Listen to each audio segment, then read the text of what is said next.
nawasihi mimi niliye mfungwa katika Bwana, mwenende kama inavyostahili wito wenu.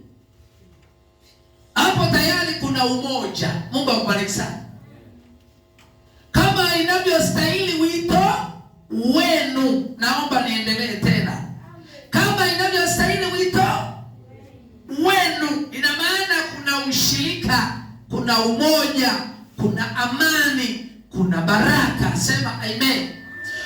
Unapozungumza habari ya umoja, umoja unaanza kwenye maisha yetu kwanza. Sema amen.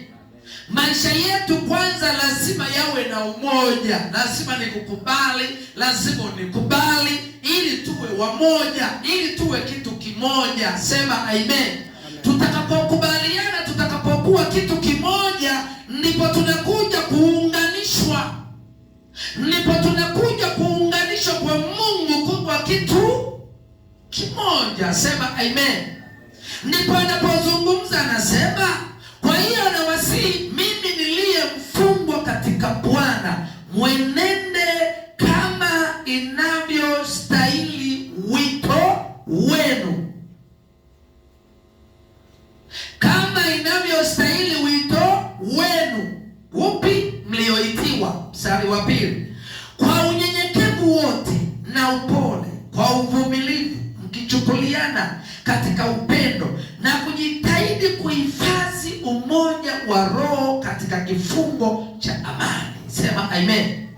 Na kujitahidi kuhifadhi umoja wa roho. Sasa umoja wa roho ndio ulioanza katika ushirika, ndio ulioanza katika uvumilivu, ndio ulioanza katika unyenyekevu. Kwa hiyo unapokuwa umejaa unyenyekevu wa Mungu, ndio umekamilika katika matakwa ya kimungu.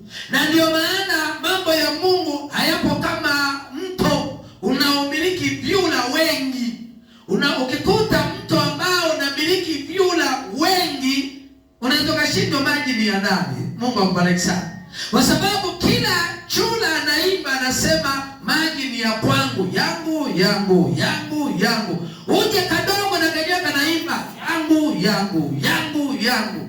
Uje mkubwa na yeye anaimba ya kwangu haya, ya kwangu haya. Wako kwenye ziwa moja, wako kwenye mto mmoja, kila mmoja anasema maji ni ya kwake. Hasa maji ni ya nani? Ndio hapo sasa anapozungumza hapa mtumishi wa Mungu, anasema mjitahidi kuhifadhi umoja wa roho katika kifungo cha amani. Unazungumza kifungo, alafu ni cha nini? Sidhani kama kuna mfungwa ambaye alishawahi kufungwa kwenye gereza la amani